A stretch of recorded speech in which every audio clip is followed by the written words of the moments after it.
Have you noticed it's getting dark a lot earlier lately? Well, do I have a great recommendation for those darker days today.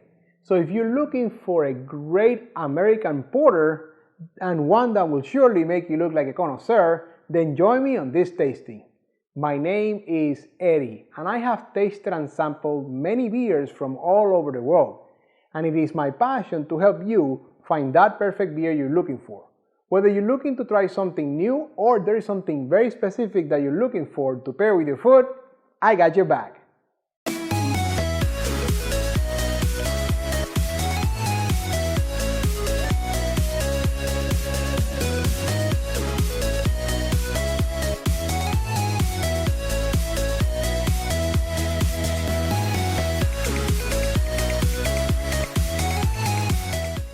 Welcome back, beer lovers. Thank you for spending the next few minutes with me. As I said in the intro, my name is Eddie, and on this channel, I taste and review all kinds of beers and give you my most honest opinion about them, as well as some ideas to pair them with your food, just like the one you're about to watch. So if you're new here, consider subscribing and hitting that bell icon down there so you're notified every time I release a new beer review video. And if you like the video, hit that thumbs up, let me know you like it. Now today, I am bringing a seasonal from one of my favorite breweries in Asheville, North Carolina, from Highland Brewery. I'm bringing you Thunderstruck Coffee Porter. And it is, I like the label on the beer. It has a little bit of a mistletoe and a couple other things that signal the season, the holiday season that's about to come and so it puts me in a good mood just to see that. And it's called Thunderstruck Coffee Porter. Look what I have here. This is my non-ink pint, which is the glass I suggest that you use when you are tasting a great American porter, just like Thunderstruck Coffee Porter. And if you've been watching for a while, you know that having the right glass for the beer you're tasting, it's an important piece of becoming a beer connoisseur. So if you want to get your own set of Beer Connoisseur TV glasses, check out the description below. Look how you can get your own set of glasses. Now, where do we always start? Appearance, right? And more importantly, the 3 C's of appearance: color, clarity, and carbonation. So, color, even though right now it looks like it's pitch black, actually I saw when I was pouring it, it's just a very, very dark brown color. And you can see that a little bit around the bottom of the glass there. It was very clear, not that you can tell after it's all poured in the glass, but it was very clear, no cloudiness in this beer. And as far as carbonation, there's, I would say, light action. I see some bubbles on the side of the glass slowly rising, so I would call that light carbonation.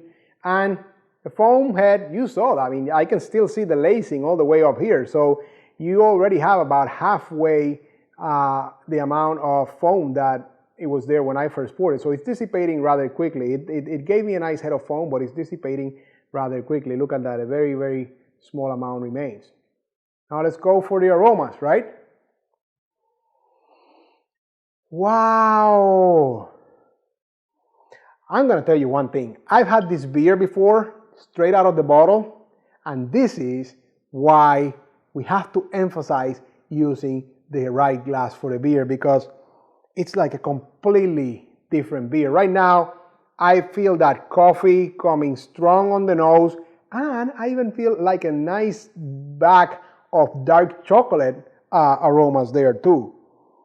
Oh yes, those are the most predominant, although definitely I would call that the malt. You can definitely pick up some of the sweet malt base in the aromas, and now that the foam has all basically dissipated,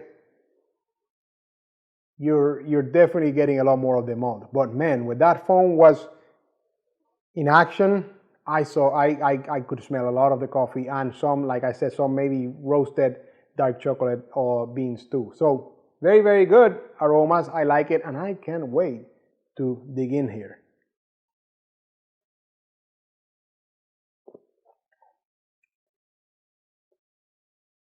Yes, very bitter throughout. I have to be honest with you, very, very bitter. Lighter. These people in Highland, they make some really good beer, especially one that doesn't, it doesn't feel heavy. So as far as the taste, the tip of the tongue was very, very bitter, and then of course you start feeling that coffee, that dark roasted coffee bean, a little bit, I would call that a little bit overpowering on the taste. You can, you don't feel a lot of the other flavors because there's a lot of roasted coffee flavor here, a lot of smoke to the flavor as well. So if you like smoky beers, even though it may not be a true, smoked beer, it does have a lot of smoke in the taste, in the flavor. And so I said, it starts bitter at the tip of the tongue, then you get a lot more of the roasted coffee beans, but you get it with a lot of that smoky flavor. And the back, it lingers a lot of the bitterness and the peppery, spicy smokiness. It lingers in the back of the taste there. So it does have a particular taste. I did not feel a lot of the malt base because, like I said, the coffee and the smoky piece of the flavor a little bit overpowering. So depending if you like that kind of stuff, that kind of taste, this could be great for you. But it is great when you come to consider what kind of food pairings to do with this beer, and that's what you come to me for, right? That's the piece that makes you look like a connoisseur. So today, traditionally porters are great to pair with grilled foods or barbecue foods, foods that have a lot of flavor like that. Meats, red meats, even blackened fish, you can use that. So specifically today, I'm going to tell you, you can have some great barbecue country ribs, nice barbecue glaze, and with the country ribs that are grilled, that would go great. Also, if you want to have some grilled steaks, make sure that there's some smoke into that grill. Use some of the smoked chips that you can get to give it like a mesquite smoke kind of flavor to your steaks. Oh yes, that's going to go great because again, this beer has a lot of smoke in the character, some smoky flavor. And I have very few, not so often I recommend a beef stew, but a beef stew, a very nice, robust flavor beef stew with a nice sauce. Yes, this beer is going to pair very nicely with that beef stew. As far as cheese, a nice Gruyere, make sure that it has at least 2 years, aged at least 2 years. That's going to go great with this beer because the Gruyere has that salty, creamy character that this beer is going to be able to cut through that creamy character, but it's really going to harmonize well with the salty piece of the Gruyere. Now, porters are really good with dessert, right? And, you can always trust me to leave you a nice recommendation for a dessert pairing.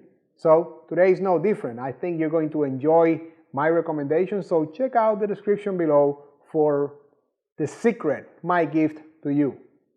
Now that concludes today's lesson, but let me ask you, have you had Thunderstruck coffee porter before from our friends at Highland Brewery? What are your thoughts? Have you paired with anything? Leave me some comments below. I love to hear what you think about it. Let's talk about it. I hope I have helped you increase your beer knowledge as we are all on this journey of becoming beer connoisseurs, and I encourage you to be on the lookout over the next few days when I release my next beer review video, and until then, enjoy!